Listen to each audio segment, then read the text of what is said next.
Na ci mai mutunci dan talakawa ni zai wa rahin mutunci. Na san ka mai gari ba mutunci ne da kai ba.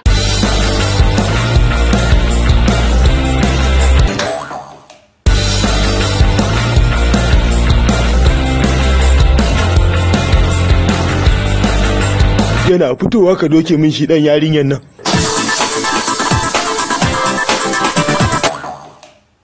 Ina yininku? Lafiya kalau.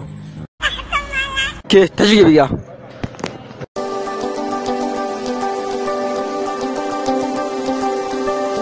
Me ke taba da ku? A zuwa muka yi mu gaishe ka. Wa ni din kuma? Gaifa irin ta addinin musulunci ba.